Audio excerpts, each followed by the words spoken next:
Hello friends, എല്ലാവർക്കും good morning. അപ്പോൾ ഇഷ്ടമാത്രത്തിൽ ഇന്നത്തെ സൂപ്പർ ഹിറ്റ് വിശേഷത്തിലേക്ക് എല്ലാവർക്കും സ്വാഗതം. അങ്ങനെ നമ്മുടെ ഇഷിതയെ കാര്യങ്ങളെല്ലാം പറഞ്ഞ് മനസ്സിലാക്കി കൊടുക്കുകയാണ് മാഷ്. മോളെ, ഞാൻ പറഞ്ഞതുപോലെ തന്നെ ഈ രചനയോ മഞ്ജിമയോ അല്ലെങ്കിൽ മനസ്വിനിയൊക്കെ വന്നു കഴിഞ്ഞാൽ മോള് പേടിക്കേണ്ട കാര്യമൊന്നുമില്ല. മോളെ കുഞ്ഞിനെ പ്രസവിക്കുന്നത് ദൈവവിധിയാണ്.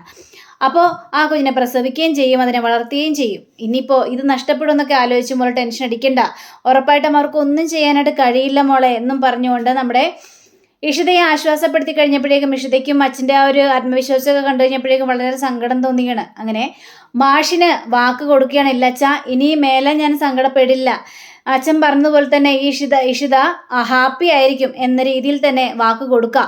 അങ്ങനെ പിന്നീട് കാണിക്കുന്നത് നമ്മുടെ ആദ്യമാണെങ്കിൽ രചനയുടെ അരികിലേക്ക് ചെന്നിട്ട്, മമ്മി എന്തിനാണ് ഇഷിത അമ്മയെ കാണാനായിട്ട് പോയത്, എന്തിനാ അവിടെ അനാവശ്യമായ കാര്യങ്ങളെല്ലാം സംസാരിച്ചെന്ന് ചോദിച്ചപ്പോഴേക്കും മോനെ എനിക്ക് പിന്നെ സംസാരിക്കണ്ടേ, കാരണം എൻ്റെ മോളാണ് അവിടെ ഉള്ളത്. ഇഷിതയ്ക്ക് ഇപ്പം എന്തിനാ എൻ്റെ ചിപ്പി മോളെ, അതിൻ്റെ ആവശ്യമില്ലല്ലോ. അവള് ഒരമ്മയാകാൻ പോകുന്ന സ്ത്രീയാണ്. അപ്പോൾ അവൾക്കൊരു കുഞ്ഞ് ജനിക്കും. അങ്ങനെ കുഞ്ഞ് ജനിച്ചു കഴിഞ്ഞാൽ എൻ്റെ മോളായിരിക്കും അവളെ ഒറ്റപ്പെട്ട് പോകാനായിട്ട് പോകുന്നത്. അതുകൊണ്ട് ഇനി അവൾ എൻ്റെ മോളെ വളർത്തേണ്ട യാതൊരു കാര്യമില്ല. എൻ്റെ മോളെ എനിക്ക് തിരിച്ചു വേണം. അതിനു വേണ്ടി തന്നെയാണ് ഞാൻ അങ്ങോട്ട് പോയത്. മമ്മിയുടെ മനസ്സിലിരിപ്പ് ഭയങ്കരമാണ്. കാരണം മമ്മി വിചാരിക്കുന്ന പോലെ കാര്യങ്ങളൊന്നും നടക്കാനായിട്ട് പോകുന്നില്ല. മമ്മി വിളിച്ച ഉടനെ തന്നെ എന്താ ചിപ്പി മോൾ ഇറങ്ങി വരുമോ? ഇറങ്ങി വരികയൊന്നുമില്ല. അവൾക്ക് ഇഷിതാമ്മയാണ് ഏറ്റവും കൂടുതൽ ഇഷ്ടം, അല്ലാതെ മമ്മിയല്ല. മമ്മിയെ ശരിക്കും പറഞ്ഞാൽ അവളൊരു അമ്മയായിട്ട് കണ്ടിട്ടില്ല. അതാണ് യാഥാർത്ഥ്യം. ഇഷിതാമ്മയാണ് അവൾക്ക് ജീവൻ. അപ്പോൾ ഈ ചിപ്പിയെ ഇഷിതാമ്മയുടെ കയ്യിൽ നിന്ന് പിരിച്ചുകൊണ്ടുവരാന്നൊക്കെ പറഞ്ഞു കഴിഞ്ഞാൽ അത് നടക്കുന്ന കാര്യമല്ല. പിന്നെ ഇവിടെ വന്നിട്ട് അവളെന്താ പിന്നെ ആകാശങ്ങളിട്ട് ഉപദ്രവിക്കണോ? അത് നടക്കാത്ത കാര്യമാണ് മമ്മി എന്നൊക്കെ കേട്ടുകഴിഞ്ഞപ്പോഴേക്കും മോനെ അങ്ങനെയല്ല. ആകാശ് ശരിക്കും മാറി.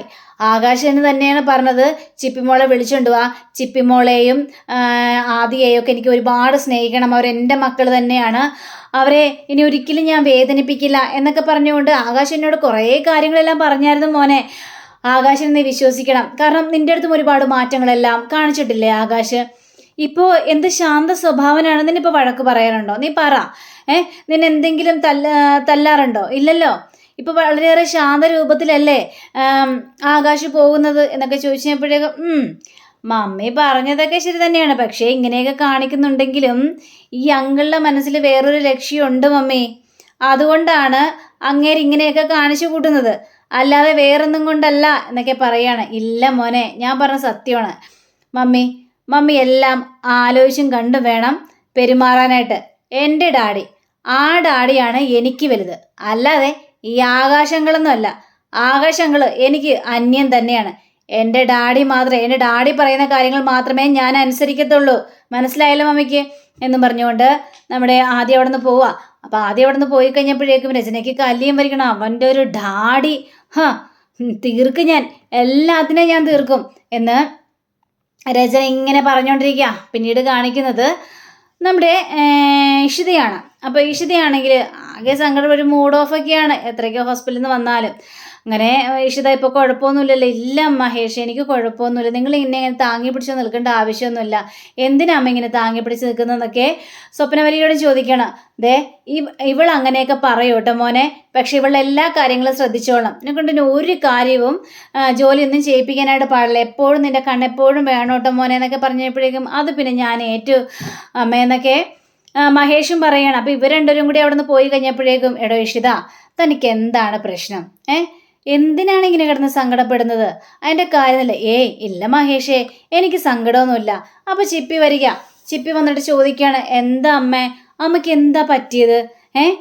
അമ്മ തലകറങ്ങി വീണെന്നൊക്കെ അറിഞ്ഞല്ലോ, അമ്മയ്ക്ക് എന്താ പറ്റിയത്?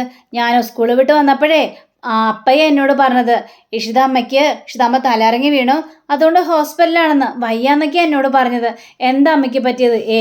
അമ്മയ്ക്കൊന്നും പറ്റിയില്ലടാ, ഇപ്പം കണ്ടില്ലേ, ഹോസ്പിറ്റലിൽ നിന്ന് വന്നില്ലേ, പിന്നെന്താ പ്രശ്നം? ഇല്ല, എൻ്റെ അമ്മയ്ക്ക് എന്തൊക്കെയോ സങ്കടങ്ങളുണ്ട്. ഇല്ല മോനെ, എനിക്ക് ഒരു സങ്കടവും ഇല്ലെന്നേ, അതിനെക്കുറിച്ച് ഓർത്തൊന്നും ടെൻഷൻ അടിക്കണ്ട എന്നൊക്കെ ഇങ്ങനെ സംസാരിക്കുമ്പോഴാണ് നമ്മുടെ മഞ്ജിമ വരുന്നത്. അപ്പം മഞ്ജിമ ഒന്ന് ചോദിക്കണം, ഇഷിതയ്ക്ക് എങ്ങനെയുണ്ട്? ഇഷിത വന്നിട്ട് ഞാൻ ഇങ്ങോട്ട് വന്നില്ലല്ലോ, ഇപ്പം എങ്ങനെയുണ്ടെന്നൊക്കെ എനിക്ക് ചോദിച്ചപ്പോഴേക്കും എനിക്കിപ്പോൾ കുഴപ്പമൊന്നുമില്ല. അപ്പോൾ നമ്മുടെ മഹേഷ് പറയണം, അയ്യോടാ ഒന്നും അറിയാത്ത രീതിയിൽ വന്നങ്ങനെ നിൽക്കുകയാണ്, എല്ലാം അറിയാമായിരുന്നല്ലോ. അയ്യോ സത്യമായിട്ടും മഹേഷേ, എനിക്കറിയില്ലായിരുന്നു. രചന ഇവിടെ വന്നതും രചന ഇഷിതയോട് കയർത്ത് സംസാരിച്ചതും ഒന്നും ഞാൻ അറിഞ്ഞില്ലായിരുന്നു. പിന്നെ അമ്മ വന്ന് കഥകിൽ തട്ടിയപ്പോഴാണ് കാര്യങ്ങളെല്ലാം ഞാൻ അറിയുന്നത്.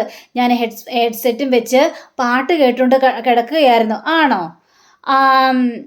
അല്ല, മഞ്ജുമേച്ചി അങ്ങനെ തന്നെയാണോ പറയുന്നത്? എങ്കിൽ ഞാനൊരു കാര്യം പറയാം.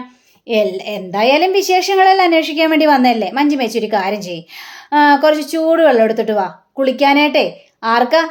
ഇഷിതയ്ക്ക് കുളിക്കാനായിട്ട് കുറച്ച് ചൂടുവെള്ളം എടുത്തിട്ട് വരാൻ. അത് പിന്നെ എന്തിനാ ചൂടുവെള്ളം എടുത്തുകൊണ്ട് വരുന്നത്? ബാത്റൂമിൽ ഹീറ്റർ ഉണ്ടല്ലോ.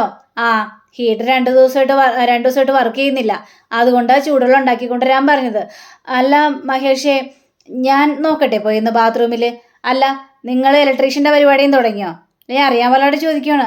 അല്ല, ചൂടുവെള്ളം ഇങ്ങോട്ട് കൊണ്ടുവന്നോ അല്ലെങ്കിൽ അവിടെ തന്നെ വെച്ചാൽ മതിയോ? അല്ല, ഞാൻ ഇഷിത വന്ന് അവിടെ വന്ന് കുളിക്കണമെന്നാണോ നിങ്ങൾ പറയുന്നത്? ഇങ്ങോട്ട് എടുത്തുകൊണ്ട് വാ, ഇഷിതയ്ക്ക് വേണ്ട വെള്ളം പെട്ടെന്ന് എടുത്തുകൊണ്ട് വരാനാണ് പറഞ്ഞു. ശരി മഹേഷ്, ഞാൻ എടുത്തിട്ട് വരാം എന്നും പറഞ്ഞുകൊണ്ട് മഞ്ജിമ അങ്ങോട്ട് പോവാം.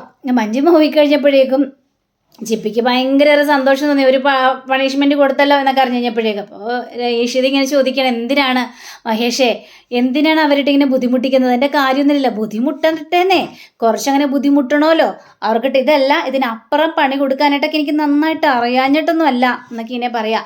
അപ്പോൾ നമ്മുടെ ചിപ്പിമോളാണെങ്കിൽ ഇഷിതാമ്മേ, അമ്മ ഒരു കാരണവശാലും സങ്കടപ്പെടരുത്. അമ്മ സങ്കടപ്പെട്ടാലേ കുഞ്ഞാവയ്ക്കായിരിക്കും സങ്കടം വരാനായിട്ട് പോകുന്നത്. കുഞ്ഞാവേ പിന്നെ ഒരിക്കലും ചിരിക്കില്ല. അമ്മയുടെ കരച്ചിലൊക്കെ കുഞ്ഞാവ കേൾക്കുന്നുണ്ട്.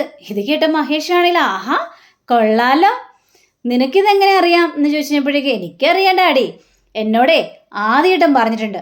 ആദ്യേട്ടനെ ഗൂഗിളിൽ സെർച്ച് ചെയ്ത് ഇതെല്ലാം കണ്ടുപിടിച്ചിട്ടുണ്ട്. അതുകൊണ്ട് ആദ്യേട്ടൻ എന്നോട് വ്യക്തമായിട്ട് എല്ലാ കാര്യങ്ങളും പറഞ്ഞിട്ടുണ്ട്. കണ്ടോ ഇഷിത, ഇനി എന്ത് വേണോടോ? ഇനി ആരുടെ കയ്യിൽ നിന്നാണ് തനിക്ക് ഉപദേശം കിട്ടേണ്ടത്? ഉപദേശങ്ങളെല്ലാം കറക്റ്റായിട്ട് സ്വീകരിക്കണേ. അതെ അമ്മ ഞാൻ പറഞ്ഞല്ലോ, എനിക്ക് ആ കുഞ്ഞാവനെ വേണോ അമ്മേ? എൻ്റെ കൈകളിലേക്ക് ആ കുഞ്ഞാവനെ തന്നെ അമ്മ ഒന്ന് പ്രസവിച്ച് തന്നാൽ മാത്രം മതിയെന്നേ. മോളെ തരാലോ, അതിന് ഇനിയും സമയമുണ്ടെന്നേ എന്നൊക്കെ പറഞ്ഞപ്പോഴേക്കും നല്ലൊരു കുഞ്ഞാവനെ തന്നെ വേണം. അമ്മ ഇങ്ങനെ സങ്കടപ്പെട്ടിരുന്ന ആ കുഞ്ഞാവനെയും കൂടി കരയിക്കരുത്.